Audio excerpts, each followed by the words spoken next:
No hay que ser muy observador para darse cuenta que en este mundo abundan las tragedias. Abrimos los periódicos, vemos las noticias en televisión o en la internet y de inmediato nos topamos con algo terrible que ha ocurrido en algún lugar del planeta.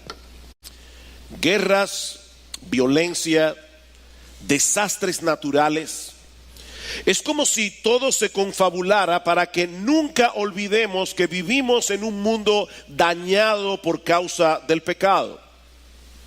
Sin embargo, no todas las cosas trágicas que afectan a los seres humanos se convierten en noticia, porque muchas pasan desapercibidas y otras ni siquiera son consideradas como tragedias, como es el caso de lo que veremos en esta mañana acerca de la incredulidad.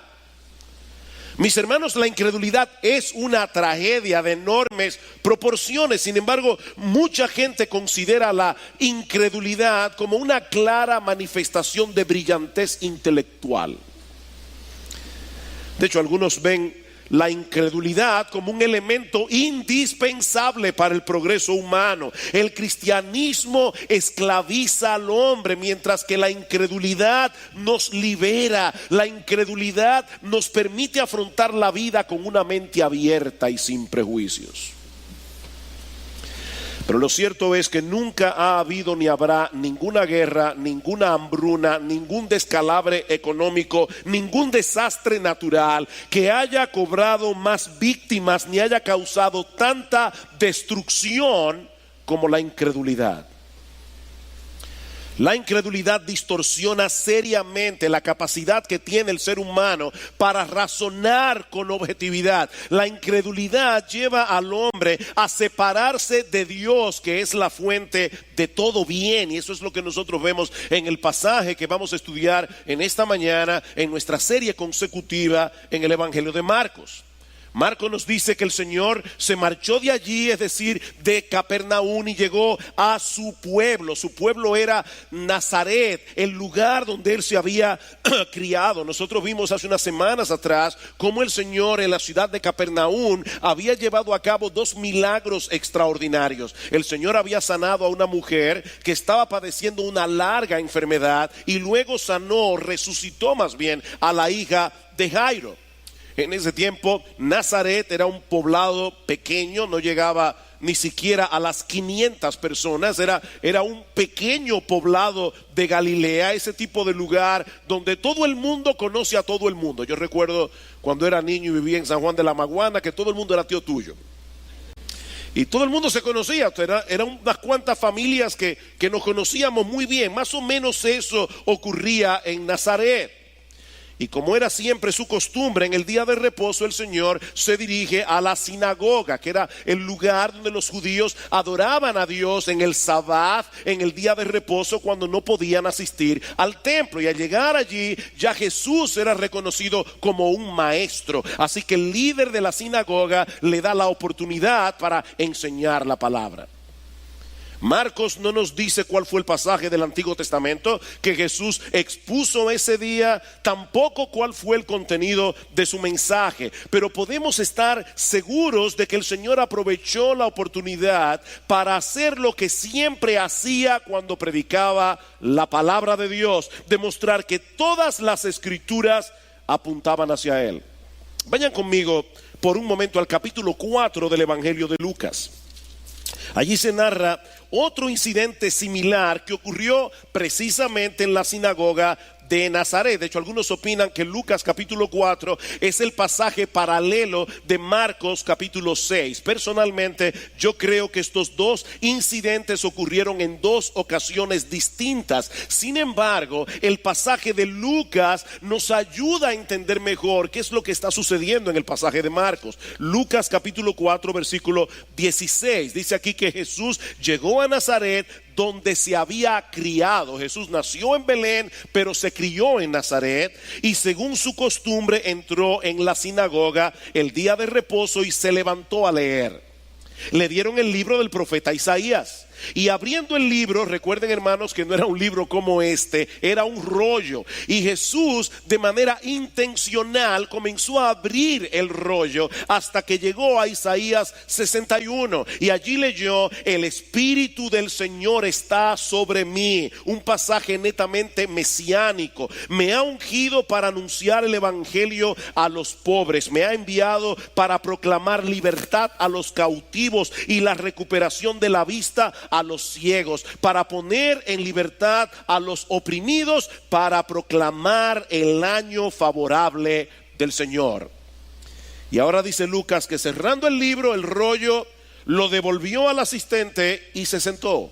Y los ojos de todos en la sinagoga estaban fijos en él. Y comenzó a decirles: hoy se ha cumplido esta escritura delante de vosotros. Yo soy esa persona de la que habla Isaías. Yo soy ese individuo que ha sido ungido con el Espíritu Santo de Dios. Nosotros no tenemos el tiempo ahora en la mañana para buscar otros pasajes de las Escrituras, pero mis hermanos, siempre que Cristo predicaba la palabra, hacía exactamente lo mismo: demostrar que todo el Antiguo Testamento giraba en torno a él. Por eso alguien decía que Cristo predicaba a Cristo y a este crucificado. Cristo siempre predicaba a Cristo. Y eso fue probablemente lo que ocurrió en Marcos capítulo 6. Ahora, ¿cómo reaccionó esta gente de Nazaret ante la predicación de Jesús? Bueno, eso nos lleva a nuestro primer encabezado en la mañana de hoy. Aunque los habitantes de Nazaret reconocen la sabiduría y el poder de Jesús, ellos deciden rechazarlo en contra de toda evidencia. Versículo 2: cuando llegó el día de reposo, Marcos 6:2, comenzó a enseñar en la sinagoga y muchos que le escuchaban se asombraban diciendo: ¿dónde obtuvo tales cosas? ¿Y cuál es esta sabiduría que le ha sido dada y estos milagros que hace con sus manos? Mis hermanos, es importante recordar que la mayoría de esta gente conocía a Jesús desde que era un niño. Probablemente allí en la sinagoga de Nazaret había personas que le habían cambiado los pañales a Jesús. Había personas que habían cargado a Jesús cuando era un bebé. Ellos sabían que él no había estudiado teología bajo la tutela de ningún rabino. Ellos nunca le vieron hacer ningún milagro durante los primeros 30 años que Jesús vivió en Nazaret antes de comenzar su ministerio público. Pero resulta que ahora le escuchan predicar la palabra y Marcos nos dice que entran en un estado de shock. Eso es lo que significa la palabra asombrarse aquí. Ellos estaban boquiabiertos, ellos estaban atónitos porque nunca en su vida habían escuchado a nadie predicar y enseñar las Escrituras de esa manera. Ellos nunca habían visto a nadie llevar a cabo los milagros que el Señor hacía. Pero en vez de postrarse delante de Él y aceptarle como Señor, la gente de Nazaret reacciona con una extraña mezcla de sorpresa y de incredulidad. Ellos no pueden negar la evidencia, pero al mismo tiempo se resisten a aceptar que ese Jesús al que ellos habían visto durante toda su vida, ese Jesús, el hijo de María, el carpintero, ese era el Mesías que había sido anunciado por los profetas del Antiguo Testamento. En otras palabras, Jesús no encajaba con las ideas preconcebidas que ellos tenían acerca del Salvador. Y aunque no podían explicar cómo es que ahora enseña con tanta sabiduría, no podemos saber cómo es que Él hace todos esos milagros. Él vivió aquí en Nazaret como cualquiera de nosotros. Como alguien dijo, la familiaridad produce desprecio. La familiaridad produce desprecio. De hecho, hermanos, eso es algo que vemos a todos los niveles. Hay personas que son muy famosas, que son muy apreciados fuera de su entorno. Y de hecho, hay músicos que murieron en la ruina total porque fueron apreciados muchos años después. Sus contemporáneos no apreciaron su música. La gente que los conoce de cerca los ven con otros ojos. Y eso en parte fue lo que ocurrió con Jesús en la ciudad de Nazaret. Versículo 3: ¿no es este el carpintero Y ya inmediatamente nosotros nos imaginamos a un individuo, ¿verdad? Con una escala, trabajando con madera. No, la palabra que aparece allí es la palabra griega tecton, de donde viene la palabra arquitecto. Esta palabra lo que implica es alguien que construye cosas con sus manos. Y puede ser de madera, puede ser de piedra, puede ser de hierro. Jesús era un artesano.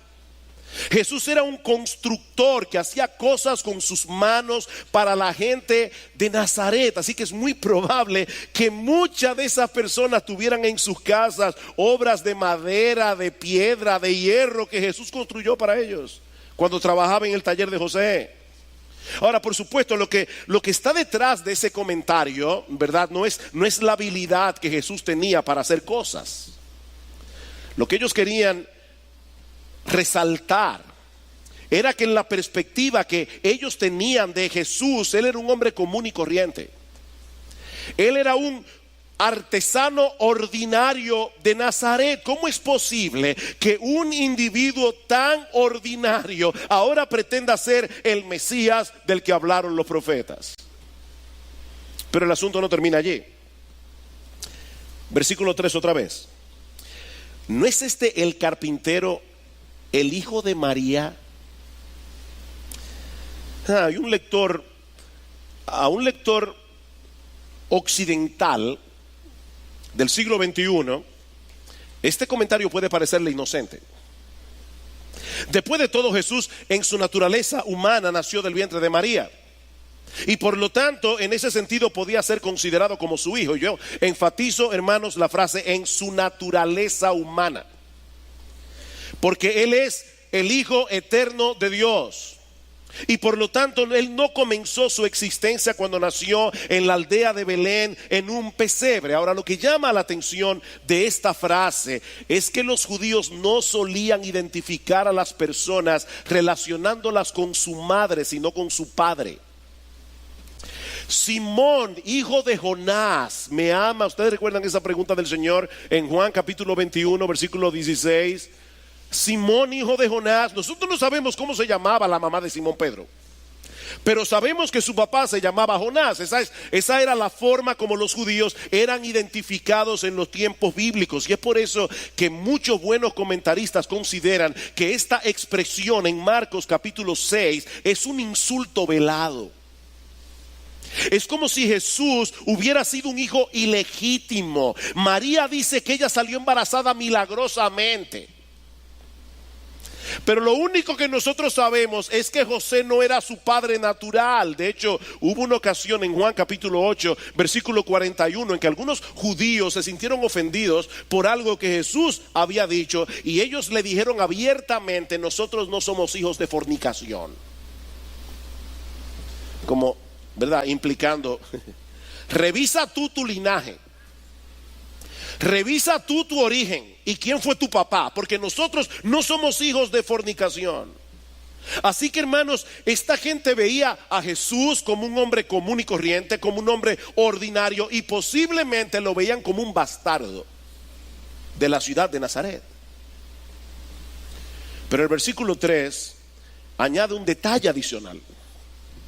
Y es que los hermanos de Jesús también eran conocidos en la ciudad. Versículo 3. ¿No es este el carpintero, el hijo de María, hermano de Jacobo, José, Judas y Simón? ¿No están sus hermanas? O sea, que era más de una, ¿verdad? ¿No están sus hermanas con nosotros? Y se escandalizaban de él. De paso, hermanos, por más que la iglesia católica romana se empeñe en querer defender la perpetua virginidad de María, lo cierto es que el Nuevo Testamento enseña con toda claridad que Jesús tenía hermanos y hermanas. Y eso no es ningún comentario en contra de María.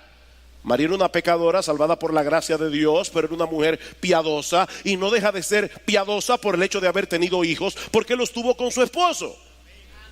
Así que Jesús tenía hermanos, Jesús tenía hermanas, Jesús sabía lo que era y querer ir al baño, estar la puerta cerrada. Él sabía lo que era querer ocupar una cama y hay alguien ahí durmiendo siesta. Él sabía lo que era eso. Por Juan capítulo 7, versículo 5, nosotros sabemos también que ninguno de sus hermanos creyó en él hasta después de su resurrección. De hecho, En Marcos capítulo 3, versículo 21, dice que en una ocasión sus hermanos fueron con María a buscar a Jesús en la casa donde él estaba predicando, porque ellos pensaban que él se había vuelto loco. Así que, hermanos, Jesús era demasiado conocido en Nazaret para que lo tomaran en serio. Demasiado conocido. Ahora, yo quiero proponerles en esta mañana que esa misma familiaridad agravaba el pecado de esta gente en vez de excusarlo. Yo estaba tratando de imaginarme la escena. Jesús en Nazaret. Mis hermanos, estas personas llegaron a conocer a Jesús en todas las etapas de su vida. Y en el caso particular de sus hermanos, ellos compartieron íntimamente con él en muchas situaciones distintas. Y ellos tenían que haberse dado cuenta de que Jesús era diferente. Recuerden que Jesús es Dios hecho hombre.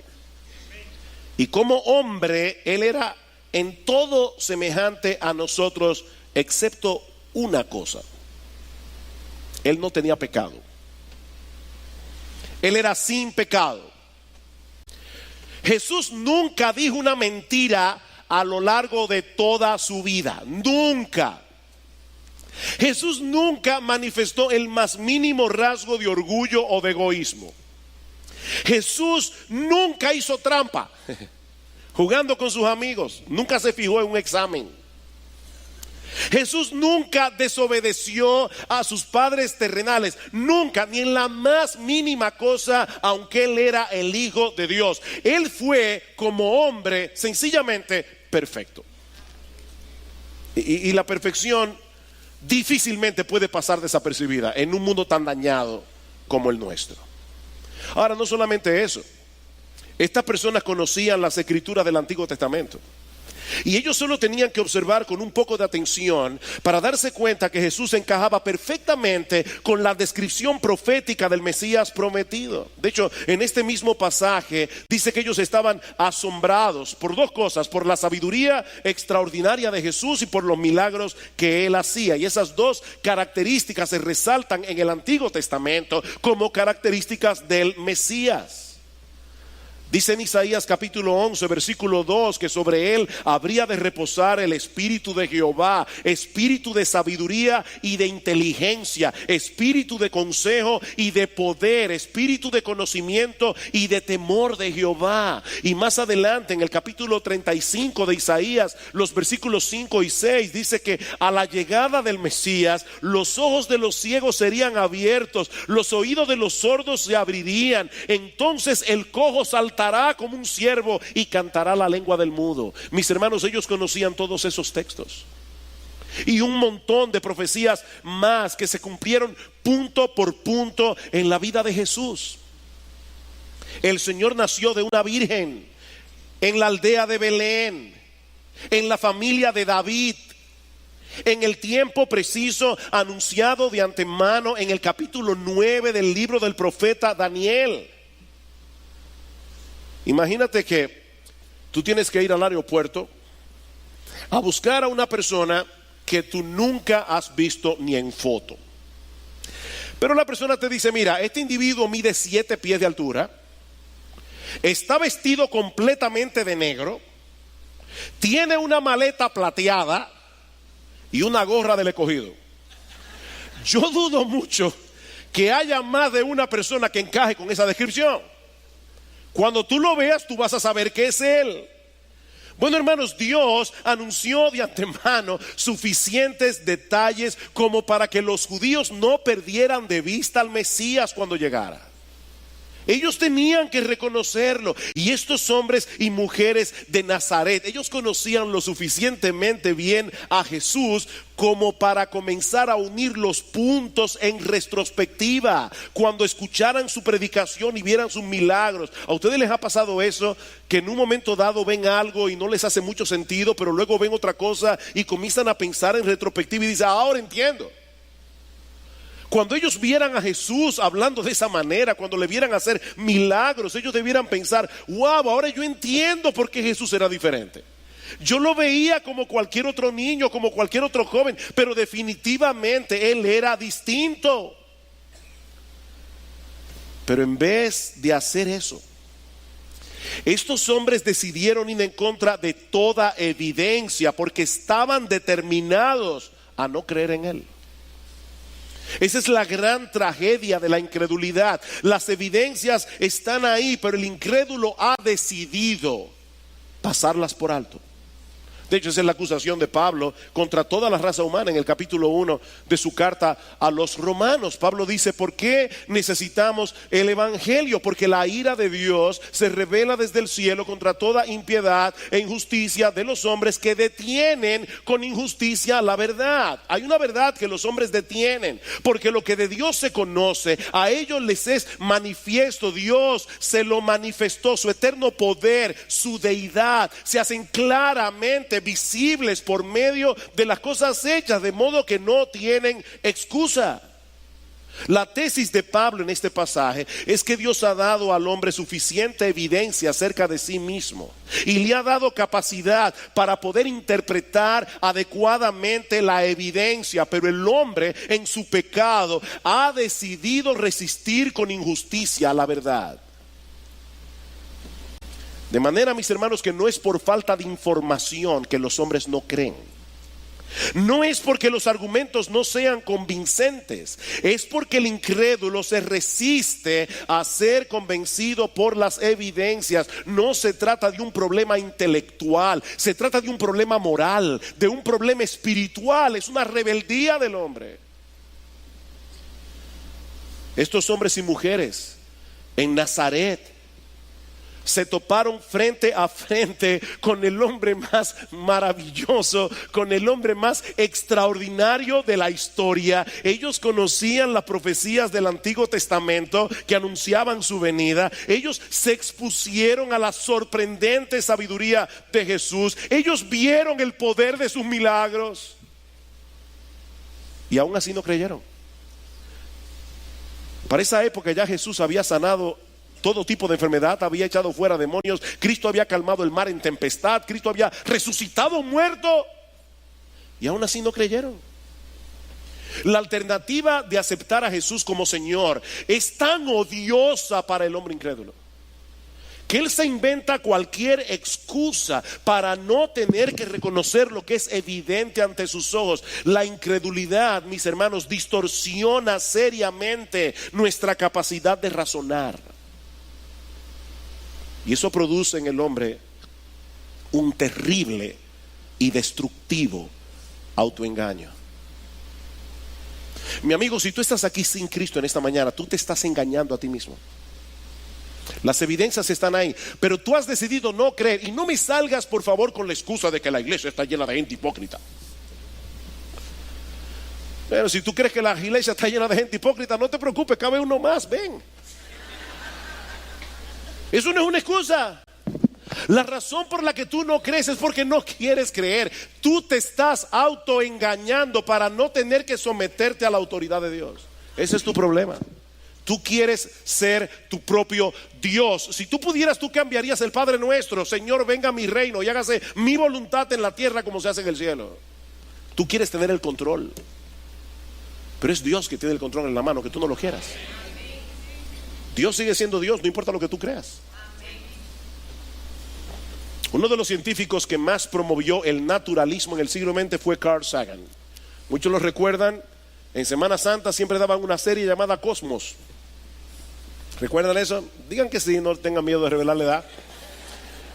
Y Carl Sagan siempre aparecía en cada serie diciendo: el cosmos es todo lo que ha habido, es todo lo que hay, es todo lo que habrá.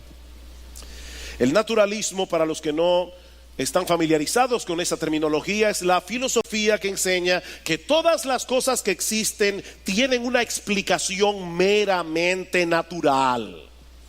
No tenemos que recurrir al Dios de la Biblia para explicar la existencia del universo. Todo se reduce a un montón de procesos naturales que de manera accidental y fortuita produjeron todas las cosas que existen. Eso es lo que enseña el naturalismo. Carl Sagan escribió una novela titulada Contacto, y esa novela fue llevada luego al cine. Y la trama de esta novela o de esta película luego es que un grupo de astrónomos parecen detectar la existencia de vida extraterrestre. Ellos están estudiando millones de señales de radio procedente del espacio y de repente ellos descubren una secuencia de números primos desde el número 2 hasta el número 101. Cuando hablamos de números primos nos estamos refiriendo a ese tipo de número que solo se puede dividir entre sí mismo y la unidad. El 2, el 3, el 5, el 7, el 11 son números primos. De manera que estos astrónomos comienzan a escuchar una secuencia a través de pulsos y pausas que los llevan a entender que alguien está tratando de comunicarse con ellos. Por ejemplo, el número 2 eran 2 pulsos y una pausa. El número 3, 3 pulsos y otra pausa, hasta llegar a una secuencia de 1126 pulsos y pausas que abarcaban todos los números primos desde el 2 hasta el 101. Y por supuesto, es absolutamente imposible que esas señales secuenciales se produzcan en el espacio por pura casualidad. Así que estos científicos tan inteligentes concluyen que tenía que ser producida por seres inteligentes de otros planetas. Porque una información inteligente requiere una fuente inteligente que la produzca, ¿verdad? Una conclusión brillante. Pero estos científicos naturalistas saben muy bien que no hay que irse al espacio sideral para toparse con este tipo de cosas, porque toda la materia viva que encontramos en nuestro planeta está llena de información, mucho más compleja que la de los números primos. Por ejemplo, todos los seres humanos tienen unos 10 billones, o sea, 1 millón de millones, 10 billones de células. Y el ADN de cada una de esas 10 billones de células, cada una de esas células contiene una base de datos mayor que la Enciclopedia Británica. Ahora yo sé, ¿verdad?, que hay muchos aquí que nunca en su vida han visto una biblioteca impresa, una enciclopedia impresa, porque ya eso pasó a la historia, ¿verdad? Así que déjenme explicar lo que eso implica. La Enciclopedia Británica cubría unos 500,000 temas que abarcaban entre todos unas 40 millones de palabras.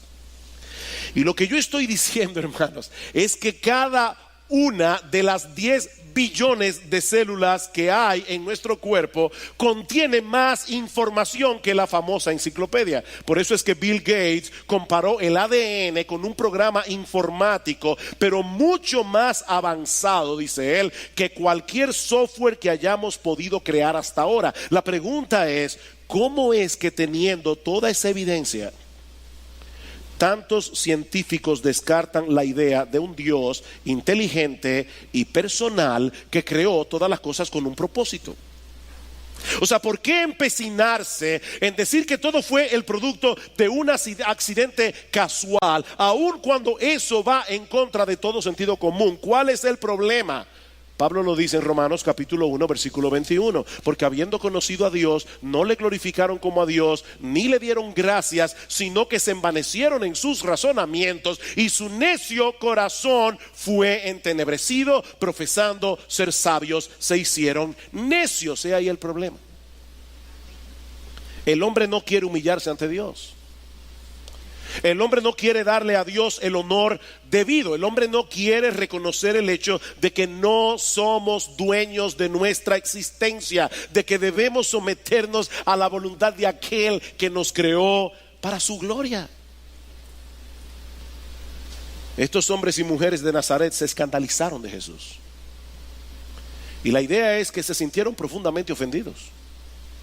No porque hubiera nada malo en él, sino porque él no encajaba con la idea preconcebida que ellos tenían del Mesías. Ellos esperaban a otro tipo de gente. Y de hecho, de paso, eso también fue profetizado. Porque en Isaías capítulo 53, ¿cómo comienza el profeta? ¿Quién ha creído a nuestro anuncio? ¿Sobre quién se ha manifestado el brazo de Jehová? Subirá cual renuevo delante de él, y como raíz de tierra seca. No hay parecer en él ni hermosura. Si tú hubieras podido entrar en el túnel del tiempo y llegar a Nazaret cuando Jesús estaba creciendo allí, cuando Jesús estaba caminando por las calles de Nazaret, tú no hubieras sabido quién Él es. No había nada especial en Jesús. Él no tenía un halo de santidad ni una luz que salía de su cara. Él era un judío como cualquier otro judío de la época. Dice, no hay parecer en él, no hay hermosura. Le veremos más sin atractivo para que le deseemos. Despreciado y desechado entre los hombres, varón de dolores, experimentado en quebrantos. Y como que escondimos de él el rostro, fue menospreciado y no lo estimamos. Lo que ellos estaban haciendo en Nazaret ya había sido profetizado. Tenían las evidencias delante de sus ojos, pero no pudieron verlas porque no las querían ver. Ese es el resultado trágico de la incredulidad. Y de paso, hermanos, nunca olvidemos que mientras estemos en este cuerpo de muerte, aunque seamos creyentes, el principio de la incredulidad todavía está operando allí. Porque muchas veces nosotros también nos hacemos expectativas de cómo Dios debería obrar.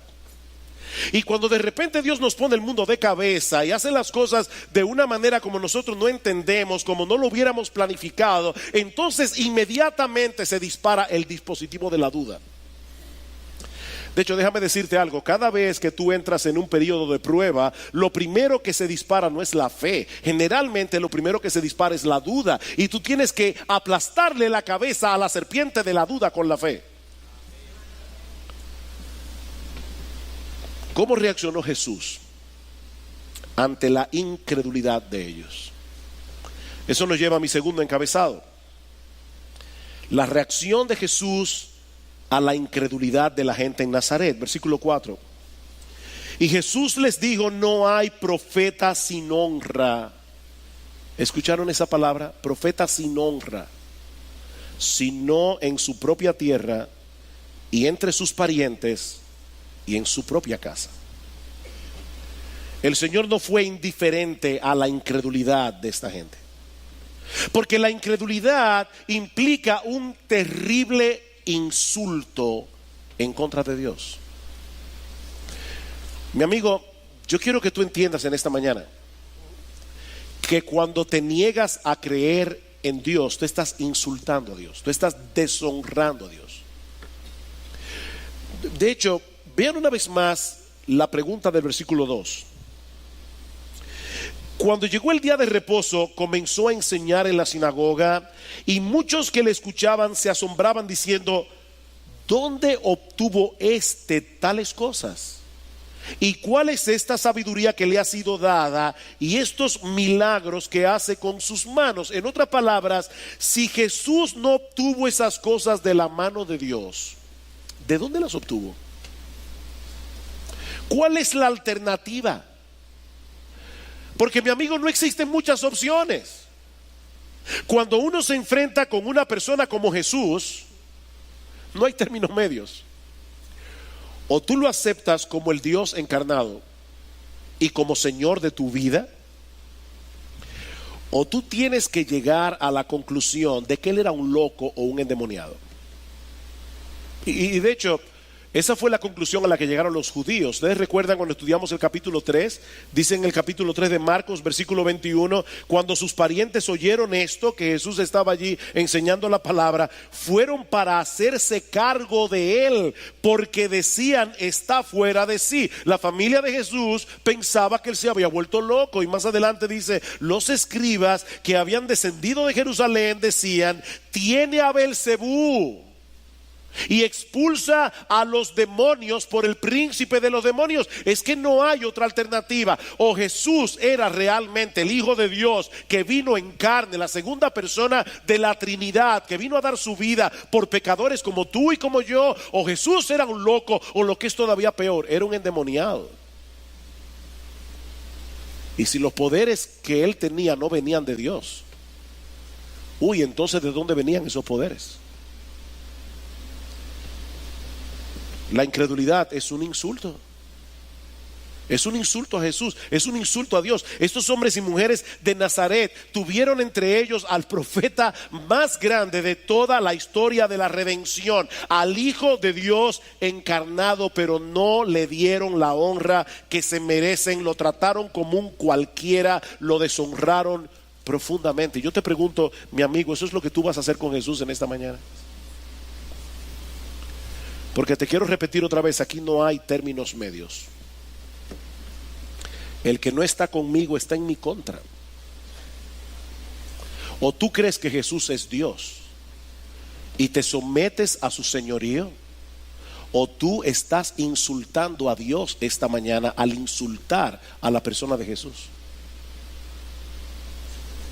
Por otra parte, nosotros vemos aquí que la incredulidad de esta gente vino a ser un obstáculo para recibir los beneficios de gracia del Dios de toda gracia.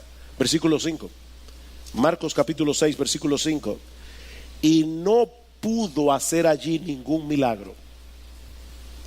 No pudo hacer allí ningún milagro. Solo sanó a unos pocos enfermos sobre los cuales puso sus manos. Eso no quiere decir de ninguna manera que la incredulidad de esta gente provocó en Jesús una pérdida de poder. No, el Señor seguía siendo omnipotente mientras estuvo en Nazaret. De hecho, Él sanó a algunos,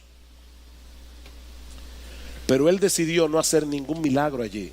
¿Saben por qué? Porque no tenía sentido que lo hiciera.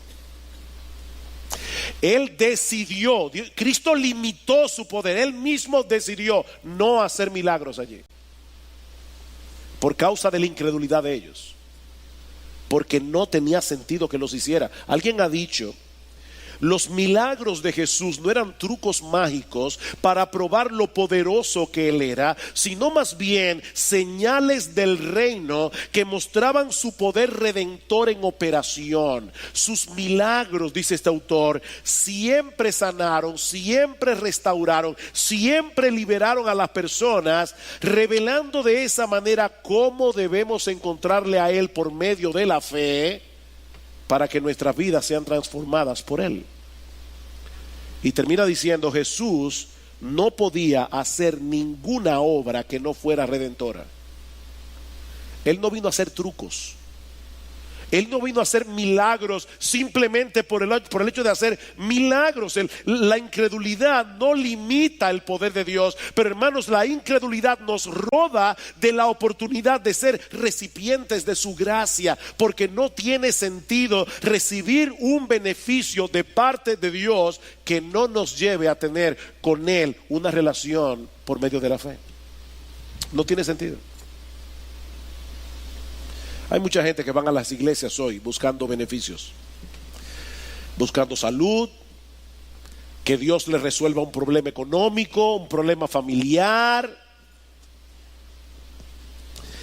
Mi amigo, déjame decirte algo. No es lo mismo querer recibir un regalo que querer tener una relación de amor y de intimidad con el dador del regalo. No es lo mismo. El regalo más grande que Dios tiene para ofrecerte en esta mañana no es tu salud, no es dinero, no es resolverte tu problema económico, no es conseguirte un novio o una novia, no es arreglar tu matrimonio. El regalo más grande que Dios tiene para ofrecerte es Él mismo. Él es el regalo más grande. Así que si tú no lo quieres a Él, no tiene sentido que quieras obtener algo de Él. Por eso Jesús no pudo hacer ningún milagro, porque no tenía sentido que lo hiciera en la ciudad de Nazaret. Pero también vemos en este pasaje que la incredulidad de los hombres y de Nazaret causó una profunda tristeza en el corazón de Jesús. Y hermanos, esto es algo que debe golpear nuestro corazón. Ustedes recuerdan la predicación de Carlos Contreras hace unas semanas atrás, cuando él hablaba de lo duro que es para una mujer fiel que su esposo dude de su fidelidad, que su esposo la cele con otros hombres, y esta mujer le dice: wow, o sea, tú piensas que yo soy una cualquiera, que yo soy capaz de irme con otro hombre. Eso hiere una mujer. Bueno, la incredulidad es un insulto a Dios mismo, porque le estamos diciendo a Dios: Señor, con todas las promesas que tú tienes en tu palabra, Yo no estoy completamente seguro de que tú seas un Dios fiel. Hermanos, la incredulidad es un pecado serio. Es un pecado serio a los ojos de Dios. Vean el versículo 6. Estaba maravillado, Jesús estaba maravillado de la incredulidad de ellos. Y yo no creo que la idea es que Jesús lo viera como un fenómeno interesante. Oh, qué interesante que esta gente sea incrédula a pesar de que me conocen desde que yo soy un niño. No, yo creo que la idea del texto es que Jesús estaba profundamente entristecido. De hecho, en los evangelios solo encontramos 2 ocasiones en las que se dice que Jesús se maravilló por algo. En Mateo 8:10, cuando Jesús se maravilló por la fe del centurión. Y en Marcos capítulo 6, cuando se maravilló por la incredulidad de los hombres de Nazaret. Así que Jesús se maravilló por la fe y por la incredulidad. Para el Señor fue muy doloroso ver la incredulidad de esta gente, porque era una manifestación del grado de dureza que había en sus corazones. No olviden que el Señor estuvo rodeado de incredulidad durante todo su ministerio. Esto no era nada nuevo para él, pero en el caso específico de los habitantes de Nazaret era peor que todo lo que él había visto anteriormente, precisamente por el conocimiento que ellos tenían de Jesús. Mis hermanos, ¿qué aprendemos de esta historia? Amigos que están aquí en esta mañana, ¿cuáles aplicaciones prácticas nosotros podemos extraer de un pasaje como este? Bueno, en primer lugar, que el asombro y la incredulidad muchas veces caminan de la mano. El asombro y la incredulidad muchas veces caminan de la mano. Mi amigo, no basta con sentir cierta admiración por la persona de Jesús. Hay mucha gente en el mundo. Yo recuerdo cuando yo era inconverso y mi mejor amigo de la adolescencia me predicó el evangelio y me preguntó una noche: ¿qué tú crees acerca de Jesús? Yo le dije: yo creo que Jesús fue un hombre muy adelantado para su época. Eso parece un elogio, ¿verdad? Para Jesús eso es un insulto. El asombro y la incredulidad muchas veces caminan juntos. Si tú no estás dispuesto a rendirte delante de Él como Señor de tu vida, mi amigo, no sirve de nada que consideres a Jesús como un gran maestro. No sirve de nada que le consideres como una persona extraordinaria. Con Jesús es todo o nada, así de sencillo. Es todo o nada. Pero por otra parte también aprendemos de este pasaje que todos los incrédulos son responsables de su incredulidad. ¿Oíste eso, mi amigo? Tú eres incrédulo porque tú quieres serlo. Tú eres incrédulo porque tú has decidido ser incrédulo. Tú eres incrédulo porque tú no quieres someterte a Dios. Tú eres incrédulo porque tú te rehusas a aceptar el señorío de Dios sobre tu vida. Tú eres incrédulo porque tú quieres ser tu propio Dios. El hombre es responsable de su incredulidad. Ahora, increíblemente también aprendemos de este pasaje que debido a la condición espiritual del hombre es tan sorprendente que un hombre se rehúse a creer a que crea. Debido a la condición espiritual del hombre es sorprendente que una persona, un ser humano racional, ante toda la evidencia de Dios, él se rehúse a creer. Eso es sorprendente. Ahora, debido a que el hombre en su pecado no quiere creer, es sorprendente que crea. Cristo se maravilló de la fe del centurión. A Cristo le maravilló las dos cosas, la incredulidad y la fe, porque solo Dios, por su gracia, puede obrar en el corazón de un incrédulo y hacerlo creer. En otras palabras, tú eres responsable de tu incredulidad, pero si algún día por la gracia de Dios tú llegas a creer en Cristo, la gloria le corresponde únicamente a Dios, porque fue Dios el que tuvo que vencer la obstinación de tu corazón para que tú llegues a creer. La fe es un regalo de Dios. La fe no es tan sencillo como alguna gente piensa que es. De hecho, Pablo dice en Efesios capítulo 1: yo le oro a Dios para que ustedes puedan ver la super eminente grandeza de su poder que operó para con vosotros los que creen. Para que tú puedas creer, Dios tiene que resucitarte espiritualmente. Tú eres responsable de tu incredulidad, pero Dios es responsable de tu salvación, porque la salvación es de Jehová. ¿Recuerdan a aquel hombre cuando se acercó al Señor a pedirle que sanara a su hijo y Cristo le dice, si crees, todo es posible? Y este hombre rápidamente dijo, Señor, yo creo, y parece que después lo pensó mejor. Bueno, ayuda a mi incredulidad. Ayuda a mi incredulidad. Tú puedes pedirle eso a Dios en esta mañana.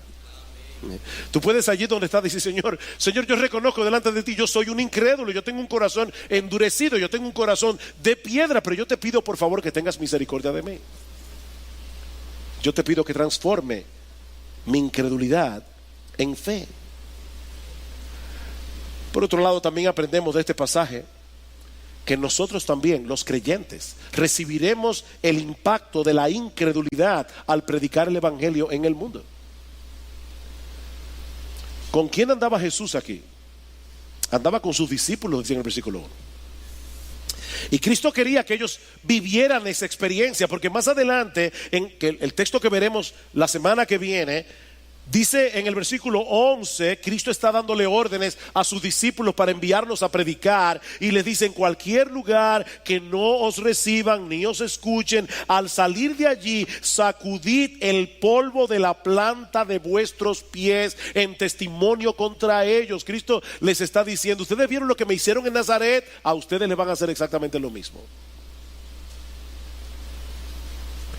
Yo sé que hay muchos de ustedes aquí que oran por sus familiares inconversos y sufren el hecho de tener hermanos, hermanas que no creen en el Señor, padres, madres que no creen en el Señor, esposos, esposas que no creen en el Señor. Mi hermano, Jesús te entiende, porque Él vivió exactamente la misma experiencia, y nosotros vamos a experimentar al predicar el evangelio en el mundo lo mismo que Él experimentó. Ahora, lo último que aprendemos de este pasaje, y esto es glorioso, hermanos, es que la incredulidad puede ser vencida por el poder de Dios. Dice en el versículo 3, ¿no es este el carpintero, el hijo de María y el hermano de Jacobo? ¿Quién es este Jacobo?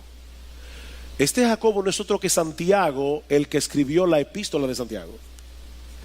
Y dice, no están aquí Jacobo, José, Judas. ¿Quién es este Judas? El que escribió la carta de Judas. Y Simón. Estos hombres que durante el tiempo del ministerio terrenal de Jesús no creían en Él, por el poder de Dios fueron traídos a la fe después de la resurrección. De hecho, vayan conmigo a Hechos capítulo 1. El libro de los Hechos capítulo 1. Versículo 13 dice que cuando hubieron entrado en la ciudad, subieron al aposento alto donde estaban hospedados. ¿Y quiénes estaban allí? Pedro, Juan, Jacobo y Andrés, Felipe y Tomás, Bartolomeo y Mateo, Jacobo, hijo de Alfeo, Simón el celote y Judas, hijo de Jacobo. Todos estos estaban unánimes, entregados de continuo a la oración, junto con las mujeres y con María, la madre de Jesús, y con los hermanos de él. Esos mismos hermanos que no creían en Jesús, aquí estaban en el aposento alto adorando a su hermano como el Hijo de Dios. Y es nuestra oración que en esta mañana todos aquellos que vinieron con un corazón de incredulidad sean también transformados por el poder de Dios, para que salgan por esas puertas siendo creyentes. Jesucristo es el Hijo de Dios. Jesucristo es el Dios encarnado. Jesucristo es la segunda persona de la Trinidad que se hizo hombre para morir por nuestros pecados. Y en base a su obra redentora, ahora el Evangelio te ofrece salvación y vida eterna únicamente por medio de la fe en Él.